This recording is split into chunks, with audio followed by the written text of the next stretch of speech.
En National 2, la 13e journée, et c'est la Roche Vendée Football qui recevait le Stade Poitvin avec un objectif clair, continuer sa marche en avant et recoller à Bordeaux, nouveau leader du championnat. Et l'entame de match est idéale dès la 3e minute. Vous allez le voir sur cette contre-attaque. Clark Nsikulu qui fait parler sa puissance et qui sert idéalement Alexis Arrojo qui ouvre le score. La Roche frappe d'entrée 1-0, mais les Lyonnais continuent d'imposer leur jeu, de se créer de nouvelles situations, notamment avec cette grosse occasion qui finit sur le poteau.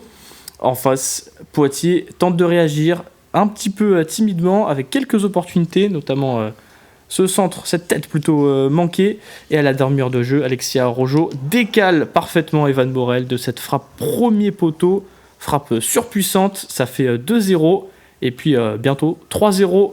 Ce centre de Moïse Mahop, centre lob au second poteau, tête d'Ibrahima Keita, le gardien un petit peu fautif sur cette tête. Ça fait déjà 3-0 à la mi-temps. La Roche est largement devant, mais continue de se procurer des occasions. Voilà, 2 grosses frappes. Et puis, La Roche qui trouve une nouvelle fois le montant. La barre de cette reprise magnifique d'Alexis Arrojo. Ça fait une nouvelle grosse occasion.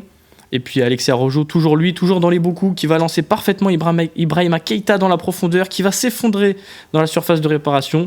Double peine pour les Poitvins, penalty et carton rouge pour Alexandre Durimel, le défenseur Poitvin. Mais le gardien va le sauver juste derrière, il sauve ce penalty, il repousse la tentative, et puis nouvelle barre dans la foulée pour La Roche. En face, Poitiers, réduit à 10, tente de se procurer des occasions, notamment ce long rush solitaire qui termine à côté. Et puis dans les toutes dernières secondes, en toute fin de rencontre, grâce à un beau pressing, c'est Mathis Vrignon, l'entrant, qui vient sceller la victoire 4-0 pour le VFC, le Vendée Football Club La Roche, qui s'impose donc largement, et puis qui termine l'année sur une très belle note. Je vous propose qu'on écoute les 2 entraîneurs et le buteur du soir.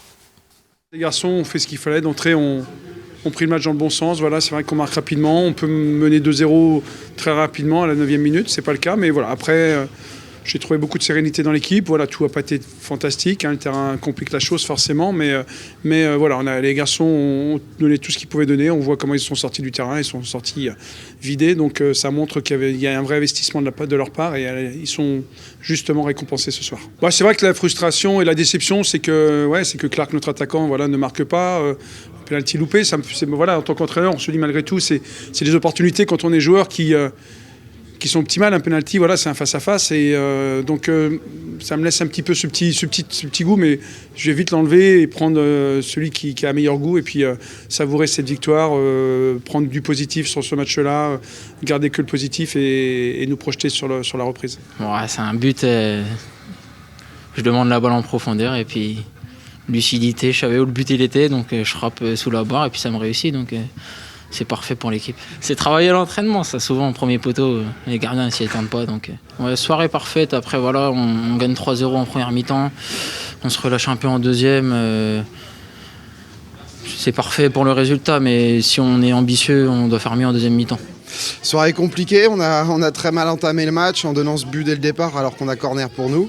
Et puis même si on a eu des bonnes séquences en première mi-temps, ce qui est paradoxal, on a été sanctionné à chaque fois qu'on a manqué d'intensité sur 2 séquences où on doit sortir le ballon, et on est trop gentil, et au final on est sanctionné sur ces 2 séquences-là. À 10 contre 11, à 3-0, j'ai trouvé mes joueurs courageux parce qu'ils ont pas baissé les bras, et puis en plus ils se sont créés quelques situations. Et donc vous allez le voir au classement de ce championnat de National 2, cette poule A de National 2, La Roche qui revient à égalité de Bordeaux, qui profite du mauvais pas de Bordeaux, et donc on a 2 clubs en tête du classement à égalité, et puis notre autre club vendéen, les Herbiers, qui s'est imposé 2-1 à Granville, et qui est donc reste juste derrière à 2 points, 4e avec 25 points.